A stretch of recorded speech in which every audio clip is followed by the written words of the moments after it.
I think true on Howard.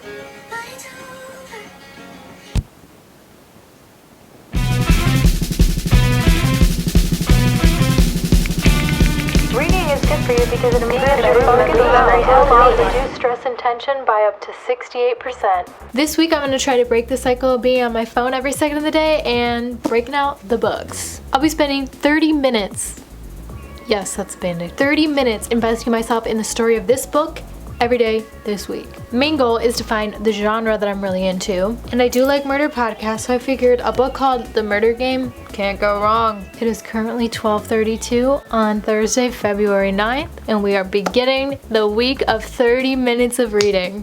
Day 24. I hope. Squish.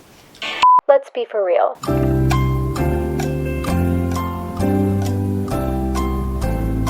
It is 1:02, which means 30 minutes have passed, and I read that much, which is 32 pages, which is pretty fast because if I'm being honest, I read like 25 minutes of that 30 minutes.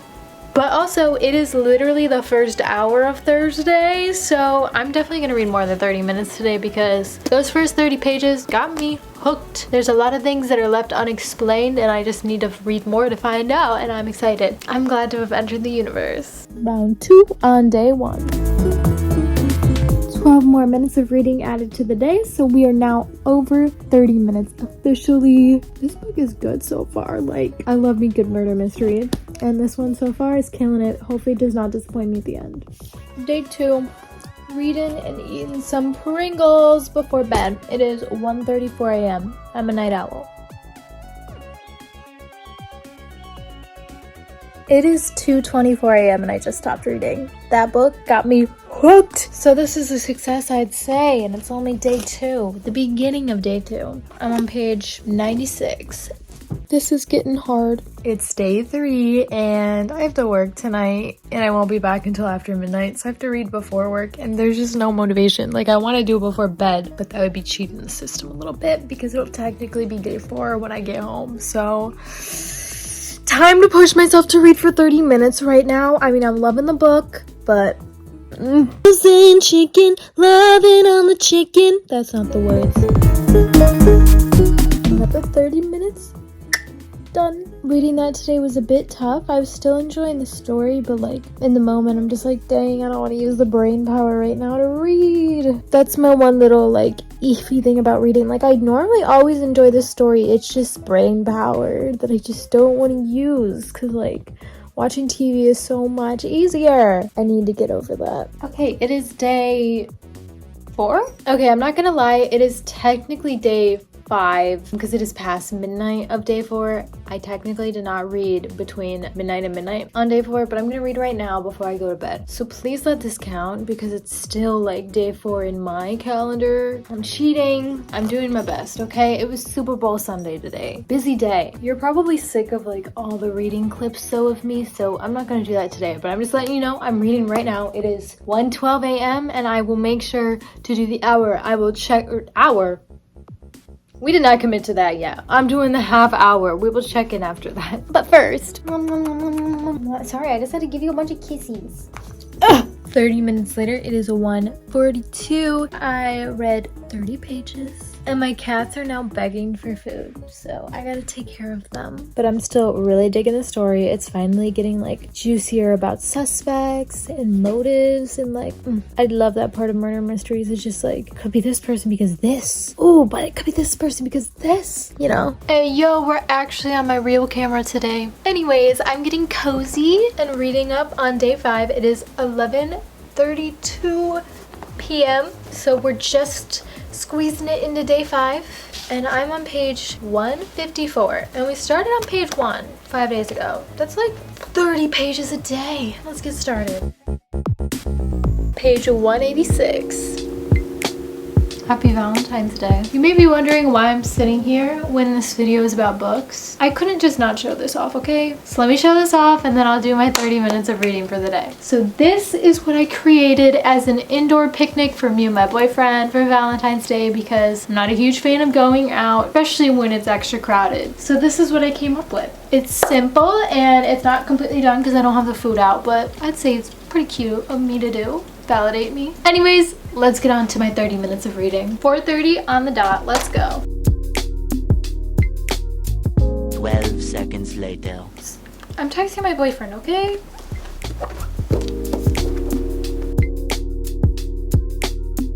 Day 6 of reading is done. I may read before bed, but it'll probably be after midnight, so it'll be technically day 7. Whatever. It's getting really good, and I kind of want to finish this book by tomorrow, which is a lot of pages, but I'd like to give you a review at the end of this video, you know? So that's gonna be my goal. Time to finish it up. 50 pages left.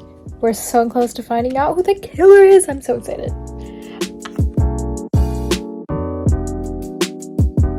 Just finished. And there we have it. 1 week of reading 30 minutes every day. And in the past 24 hours, I have read over 150 pages because I want to give you guys a review of this book. So again, this is The Murder Game by Carrie Doyle. It was a very easy, fast-paced read. You know, like the words are like a good size on the page. It's not like really tiny, which cannot stand tiny writing in books, so there's one benefit. But let's get into the story. So here's a quick little non-spoiler summary. So we have the main character Luke, who backstory was kidnapped 3 years ago and he escaped, and so he's like very well known for being like his own hero and just big survivalist. But he was placed into a boarding school for high school, mainly because of the kidnapping, to keep him safe and also just like independence, all that whatever backstory. And he has a roommate, Oscar, who they're kind of like polar opposites, but that's what gets them along. Opposites attract, we all know that phrase. Then there's Pippa, who basically is the love interest for Luke.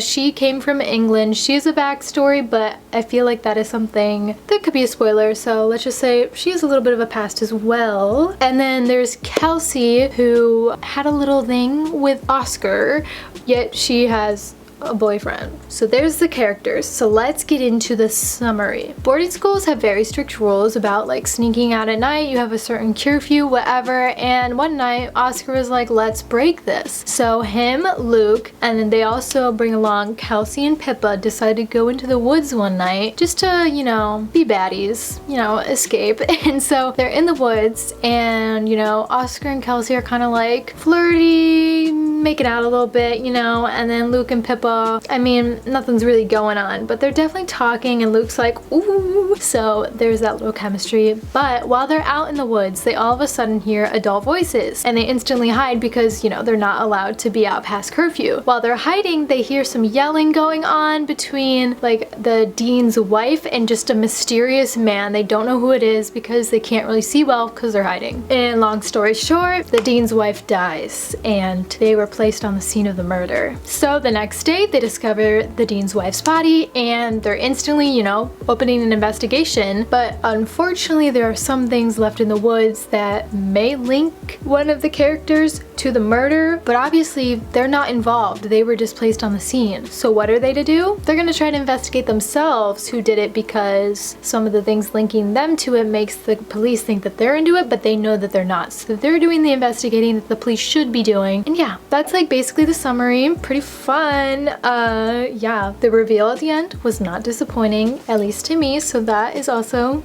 little bonus. And also, just overall, this writer, I really liked how they wrote. Like, I felt like I was watching a TV show with the way it was described. Like, I could just envision the things perfectly, which that is something I sometimes struggle with. Like, I just sometimes cannot comprehend what's going on, and this writer definitely made things very straightforward. So definitely recommend that book. It's not my favorite book I've ever read, but it is definitely probably top 3, to be honest. So that is it for the book summary, but really quick, let's just re-summarize my week. The start of a book is always really hard. No matter how good of a book it is, just getting into that exposition, not easy. So the beginning of this week was definitely a challenge for me. This is getting hard. It was just not easy. Also, since this challenge was that I had to read 30 minutes every day and had to squeeze it in, on busy days, I like struggled trying to fit that in. So I may have cheated a little bit. I technically did not read between midnight and midnight. It's not realistic to read 30 minutes every day, but I think it is realistic to read a page every day, and that is my new goal. As I add The Murder Game back into my bookshelf, another book comes off. Let's see what's next.